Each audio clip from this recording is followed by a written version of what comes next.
Welcome to Women in the Middle Entrepreneurs, the podcast that gives you an unfiltered behind-the-scenes look at what it's really like being a woman in the middle who's over 50 and following her entrepreneurial dreams. Grab a superhero cape, girlfriend, because you deserve one. I'm your host, Master Certified Life Coach and Midlife Mentor, Suzy Rosenstein, and I am excited to inspire you with interviews that feature all of this midlife amazingness. Let's go.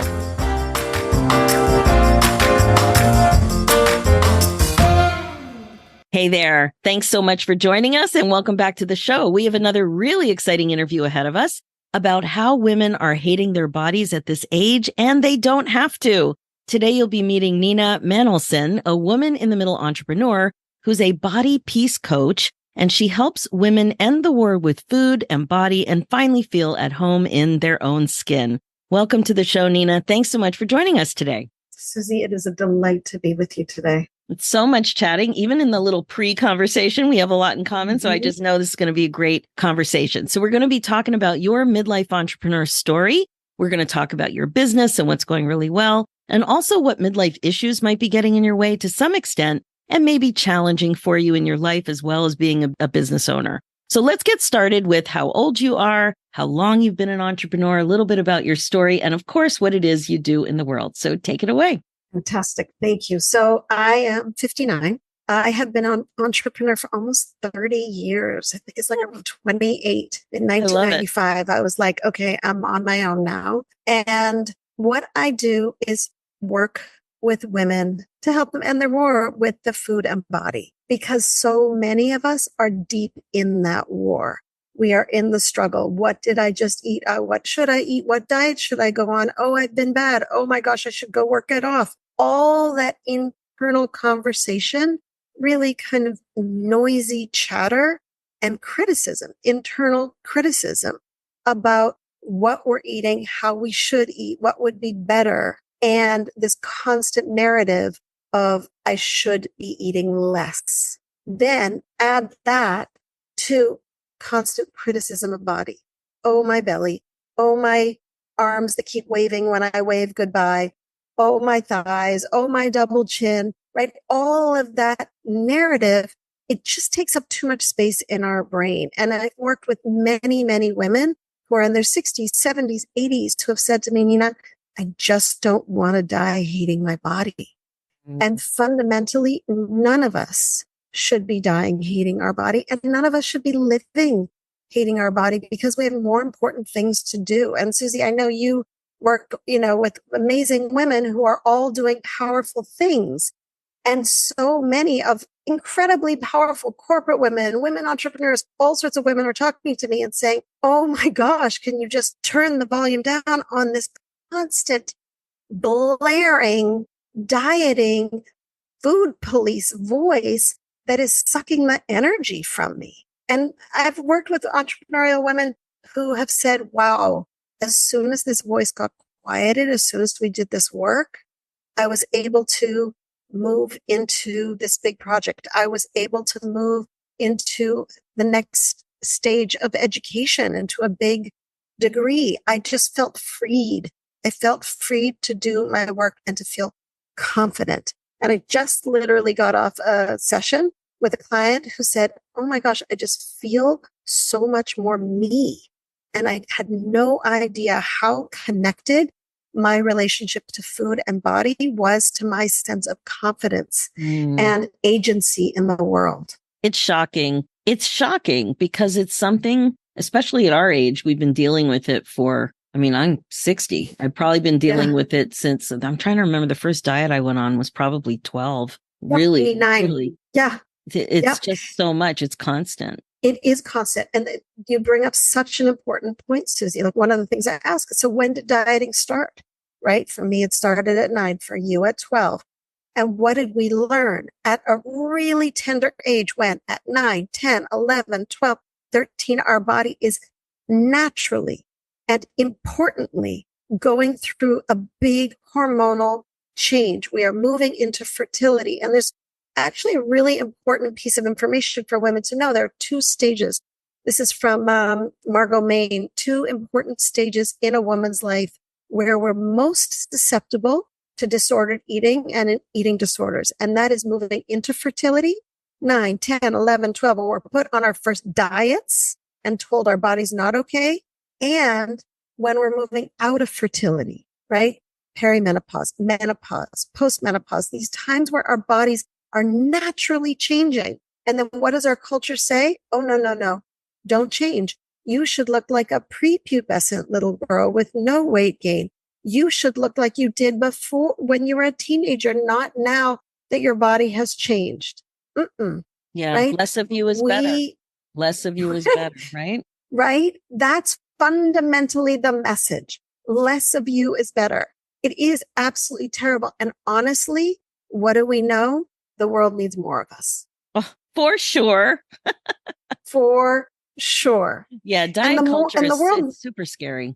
It is super scary and it's insidious, right? And we start to believe that it's our belief. We start to believe, oh, this is me. This is what I believe. This is what's true. And I'm at fault. That's the tricky thing about diet culture is we fail at it. And then we go, oh, see, I didn't have enough willpower. Oh, see, I'm terrible. I failed again. No, and not true. And we believe there's also a scary underlying belief. I heard somebody say it yesterday. And even though I've heard it before, it really stood out. And it's the idea that we can't, like when we want to lose weight because of health or because of who knows what reason, but when we want to, there's a belief often that we can't. And so it's like failing in advance. There's something wrong with my body. And I used to tie it. It was a crazy thought, but I used to tie it to my height or lack thereof. I actually had a thought that my very first coach found for me that was, it's harder for me to lose weight because I'm only 4'10". So I had turned this thinking into there's something wrong with my body, that I can't nourish my body. I'm flawed. I don't know how to handle my body. I don't know how to work with my body. There's something wrong with my body that's out of my control. And it's just been fascinating to, become more and more aware of diet culture. So you're doing such important work in the world. And I love that you're focusing on it for women at our age when we feel freer in some areas, yet we're still so tied and stuck to this kind of mindset that just doesn't serve any of us. So there's something It doesn't serve the world. And there's something I want to tease apart in something you said. So you said when we want to lose weight. So it's really important because right after that, you unpacked some really important things, which are sort of code that often we say, I want to lose weight. Well, what we mean is I want to feel like I'm an ally for my body. I want to feel like I'm truly supporting my body. I want to feel like I'm deeply nourishing my body. And my invitation to you and to everybody who's listening is let go of putting the label of weight loss on top. Because what happens is we get caught in, can I lose weight? Can I not lose weight? I've failed at losing weight. Like, let's move the whole weight loss conversation just off the table and get into the main course. And the main course is, how do I nourish myself? I love that. And you know what? I have practiced with a version of that thought before, and I have no resistance to that. I have no resistance to the idea that I can learn to nourish my body. Yeah. But you're right. There's such a narrative and just so much going on with that other terminology and that other way we framed doing something that we want to do for us or for, for us. But I love that. Nourish doesn't have, I wonder why it doesn't have resistance, but it really, I guess as women, we're very comfortable nourishing other people. The trick is to nourish ourselves. Is that what you're finding? Well, absolutely. Women are natural caregivers, supporters, tenders of others. And we have that. That's a transferable skill. But often we've been so trained into the give, do, go, that we actually have to relearn how to be an ally for ourselves. And our culture says, oh, you want to take care of yourself? Here's a diet. But the reality about diets is that's actually not the thing we want to be reaching for, because the statistics with dieting is 95% of people who go on diets gain their weight back, if not more, in 2 to 5 years. So like if that was a car and you got into it and they said, here's a really awesome car. It's the newest, latest, greatest. It's actually super trendy. get in it. It'll drive great for 2 years, but after about 2 years, it's going to start to slow down. In fact, it's going to drive back. You're going to wonder what's the matter with you. You broke the car and it's your fault that you bought a bad car. No, so no, on so many levels, no. So let's move that whole dieting language. We have to divest ourselves from the dieting world, from the dieting $72 billion industry, Oh, wow. $72 billion industry, to turn back to a relationship with self. That's fundamentally what lets us feel good. Remembering what it is, again, to come back to that really crucial word, what nourishes us and what makes us feel truly at home and at peace in our own skin, at the table, in our own clothes, what makes us feel good. So good. Okay. Now you're doing good work in the world and you're a woman in midlife. Yes. And we all know that that's not for the faint of heart. So tell us a little bit about what midlife challenges you face as you are growing your business, running your business. What are your successes and challenges? What's happening for you that's midlife related? Right. So there's a couple of things. There's sort of I'll put them in two buckets. It's the professional bucket of learning how to basically scale my business, because I grew up in I can do it. I got this. All me. No problem.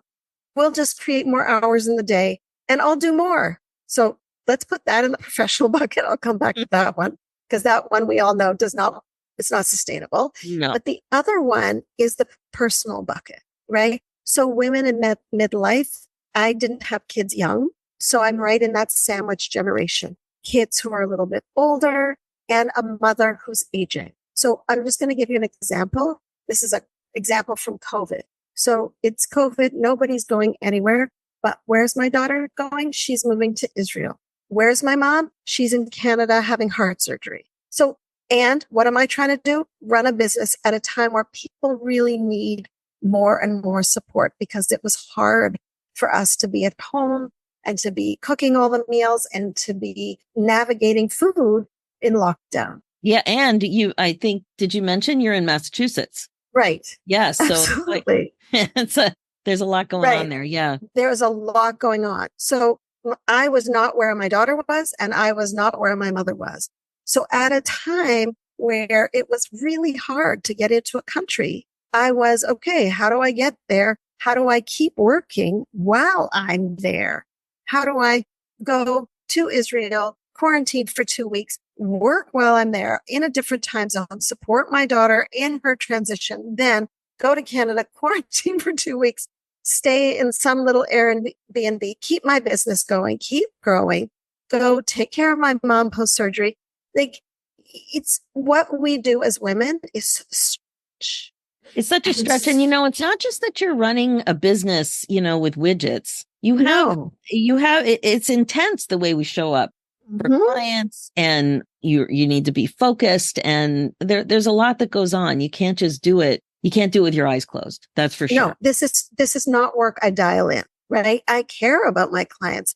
My clients are dealing with a very deep, most important relationship of their life. It's the relationship they have with their own bodies.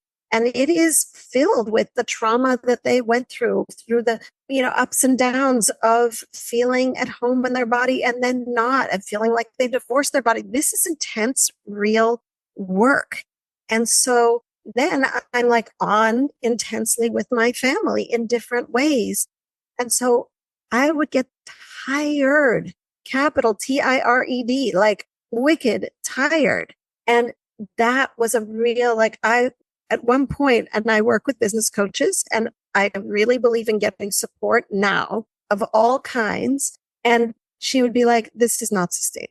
You can't actually keep doing this. And at one point she said to me, when I was like, oh, I'm going to start this other program and I'm going to do this other thing and I'm going to promote this thing. And she was like, let's do the math on how many hours in a week and how many clients you can actually see with having a brain and a heart online at the same time, and be there for your family, because she's also a woman in midlife. Nina, right? that's so, it's not funny, but I'm having a little bit of a flashback to when I was pregnant with my first baby. And I remember going to prenatal, and the coach or teacher told us to write down all the hours in the day and to estimate how much time we thought it would take to do all the things we would need to do to take care of a little human. Yes. And I remember coming up with, I don't know, like 27, 30, 35 hours a day, my estimate. Yes. It's just so funny what we think we can do. Oh my gosh. Like, I just have to riff off of what you said, Suzy. So when my eldest sister, had a baby, she was like, can you come over? I'm just going to go out for an appointment. I'll be right back. I was like, no problem. There's some rotten bananas on the counter. I'll make banana bread. And she laughed and walked out of the house. And she came back, and all I had done was gotten the bowl out of the cabinet, because what did I have? A baby in my arms who was crying, and I was just doing laps around the dining room table. Yeah. Right. It really makes us look into what are our expectations of ourselves, and are they even realistic? And so often I came up with, this is not realistic. So given that, then where's the support? So this brings me back to the professional bucket of challenges, which is, I literally would ask all my entrepreneurial friends, how do you delegate? That was my constant question. What do you delegate? How do you delegate? What do you tell people? And I hired various virtual assistants in the beginning, had no clue how to use them. Finally, I hired somebody who I knew was a great virtual assistant. She was a colleague, she was the virtual assistant of a colleague of mine. And I said to her, I am hiring you. I don't know how to delegate. I need you to teach me. I don't know how, because I'm so used to, I have an idea, I will do it. I will do it from soup to nuts. I got this. And I don't have it anymore. I just don't. You've articulated it's just a great example of what is the problem. We don't even know how to delegate. And so we think, oh, I'm going to hire the person. Yeah. But you can manage that, but then what? And then there's a problem. Yeah. Right. I would hire all the people, but then I couldn't pass along the information. Right. And I remember hearing this phrase, when you as a business owner become the bottleneck. And I kept saying, I'm the bottleneck. I know I'm the bottleneck. Yep, I am the bottleneck. But I had no clue how to uncork the bottle. Yeah. So having a virtual assistant that literally was, Nina, every time that you are doing something that you're like, oh my gosh, this is not me. This is not my zone of brilliance. This isn't, I hate this. She said, write it down and send it to me on Slack. She said, you don't even have to have the whole project worked out of what it is. Just say, I hate sending this thing. I hate, putting the replay up on the website, whatever it is. And then we'd have a weekly meeting and go through all the things I hate and how do they become her tasks. So I started to learn about admin. Because I didn't know, I didn't come from a world of corporate. That was not my world. So I had no idea how to do the whole administrative world of my business. Right. I was trained as a therapist. I was trained to be with people, feel people, empathize with people, not figure out the to-do list. So I was way out of my league in that area. And so I needed tremendous support. And now I have a website person, and we have our way of communicating. I have my VA. I have that way of communicating, right? I have help with copywriting sometimes. I have that way of communicating, and I'm much better, right? I have a Body Peace app. I have an app, and I was like really deep in developing the content because I love curriculum. I love making this work accessible and, really user friendly for women. So I was deep in the content, but then the app developers were like, okay, we need the copy for this and we need the copy for this. And I just was like, my brain was frying. So I called my friend Judy. I was like, okay, can you write all the copy? Here's what we got on the phone. This is what I'm doing. This is the idea. She was like, great, I got it. So I'm getting better. Yeah. When I'm up to my eyeballs. You know the feeling. I'm like, no. You know the feeling. I know the feeling, and I can recognize it, and I can delegate now. But I would say a solid 5 years. Yeah. To learn how. That's amazing. You did a great job of explaining it. And I think so many people can relate to it. We know there's a problem. And it tends to become a problem before we solve it. I don't know many people, unless they're very experienced entrepreneurs, who can front end load this kind of support, right? But you did a great job of explaining what it is. It's not just hiring somebody. You have to figure out how to pass work to them. Yes. So yes. how have you noticed that being an older woman affects being an entrepreneur and vice versa? So we're older women, and older is subjective, of course, but we're definitely older than we were when we started in the workforce or when you started becoming an entrepreneur. What have you noticed about being our age and stage when it comes to the entrepreneurial environment? So I want to answer it this way. There's an archetypal psychology framework that talks about the development of women in different stages. So there's the maiden, you're really young, right? There's the princess, that's that 20s, 30s. What do you think of me? Validate me. Tell me what you think. Let me show you that I'm worth it. That's sort of hustle for worthiness. And then we get into our 40s, 50s, 60s, and we move into our queen stage, which is, I know who I am. I know my value. And when the queen is happy, really everybody in the queendom does better. And I have something to contribute, and I don't have to prove myself. I know from my lived experience, from my research, from my work, from my education, and from doing the work for decades, this is who I am. And that's the magic power of being an entrepreneur at this age, is we are in queen stage. This is me. Take it or leave it. You don't have to like me. There are other people who do work sort of similar, so, find the person you like, but this is it. This is me. And I'm not trying to put on something. I'm not trying to be somebody. More what confident. You see is what you're more confident in your wisdom and the authenticity you are. I have an expression that I use in my work, and I talk about becoming the queen of your brain domain. And the idea is that it's mindfulness as well, but it's just in general, it reflects wisdom. So I love that. It's a great way to think about development, I think. Really is. Yeah. What would you say? And then later comes crone. Yes. Oh, absolutely. And how do they define in this archetype? How do you define that? Well, the way I think of the crone, I think of my mom, who's 91, as a crone. I just want to sit by her and listen to her wisdom. She doesn't have to do a thing. All she has to do is be. And it's like, wow, I love that. Like, what? Wow. It's just a being. There is no doing required. Oh, I love that. That's so good. What do you think is the most surprising thing about being a midlife woman over 50 and being an entrepreneur? Is there anything that's surprising, positive, negative? I think it's how fun it is, honestly. I just think it's really fun. Like, I have friends who worked in corporate or worked as teachers, and they're retiring. And I think, do I want to retire? I'm like, no, this is fun. Like, I am having a blast helping women change their relationship with their body, freeing them from the jail of dieting and food oppression and body criticism. Like, this, to me, this is like what I am meant to do. So to me, I think, I don't know. I think in the beginning, I was sort of like, oh my gosh, I'm trying to make a living. How do I make this go? How do I make this go? And then when it started to roll, I was like, wow, this is fun. I love my clients. I love my work.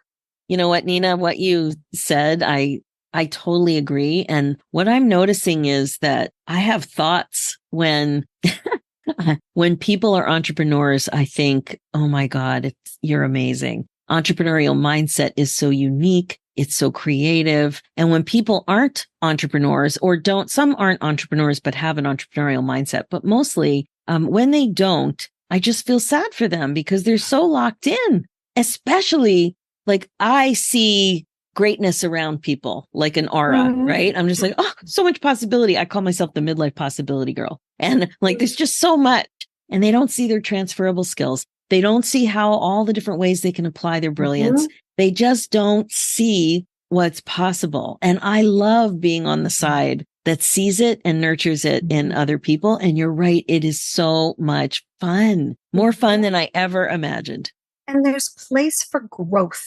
There's always space for growth. And I am a bit of a junkie for evolving as a human and growing as a being. Like, I love that so much. I love going to new trainings. I love learning new things about how to I don't know, use Chat GPT or whatever the newest, latest, greatest, entrepreneurial tool is.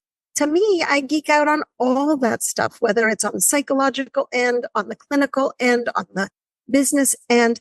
And to me, it's a process of always learning. And really, my work allows me to do that. And so cool is that? Yeah, it's so great. I mean, something that a lot of people who've been, employed at one place for a long time or in doing the same thing for a long time is there's that feeling of stagnation and not learning and evolving. And entrepreneurs I haven't heard I've interviewed many people and I haven't heard anybody talk about that. Oh, gee, I'm bored. No, it never happens. It never happens, right? There's always something that's inviting us into a bigger vision of ourselves or a deeper vision of ourselves. Mm-hmm, mm-hmm. What are you focusing on now in your business, in your life? What's coming up for you? Yeah. So one is I'm putting the finishing touches on my Body Peace app, which I'm super excited about because in there are so many accessible tools for women in terms of being on this Body Peace path. I'm working on a podcast called Her Story on a Plate that's soon to come out. In the next year, I'm looking at creating a book journal with all the Body Peace poems that I've written over the years, because my poems are really a way to change the conversation that we have with our body and to invite women to think about it in a different way, to have a vocabulary for a relationship that we were never taught that we even had a relationship with our body, never mind have the words to explore or to enhance that relationship. So those are the things. And of course, my work with clients individually and groups and programs, that's always humming along in a really juicy way. So good. How can we get a hold of you? You can find me at bodypeacewithnina.com. That's my website. And there's something really useful there, which is a free journal. And it's got 20 questions in it that I would ask you if I was sitting in a session with you. They really invite you into your relationship with your body. There's also a free masterclass on my website. And on all the socials, I'm at Nina Manolson. So Body Peace with Nina is the best place for the main thing. The website. Got it. Bodypeacewithnina.com. You can also do ninamanolson.com, but it's harder to spell. Absolutely. So good. So if you were to give a piece of advice to somebody who's listening right now, who's thinking, you know what, I might need to be doing this work. What is something they could start to think about? Yeah.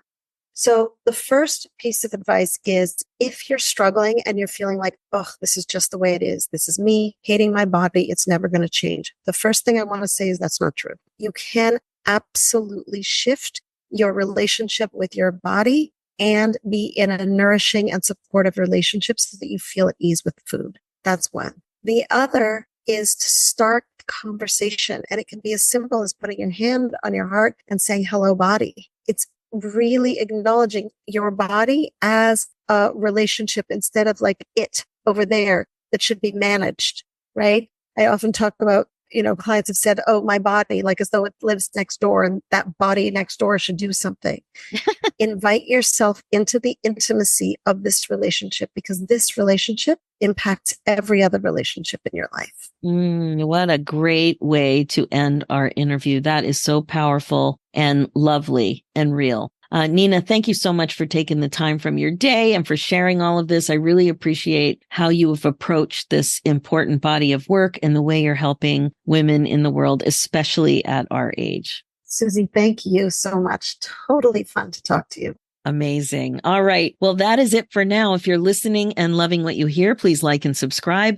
Reviews are great too and much appreciated. And if you're a woman in the middle who's 50 or over and an entrepreneur and would also like to come on the show, please go to www.midlifeinterviews.com and fill out an application. We'd love to have you on to share your story. Thanks so much for listening. It's never too late for you to put yourself on your agenda. I'm Suzy Rosenstein, and I'll talk to you again soon.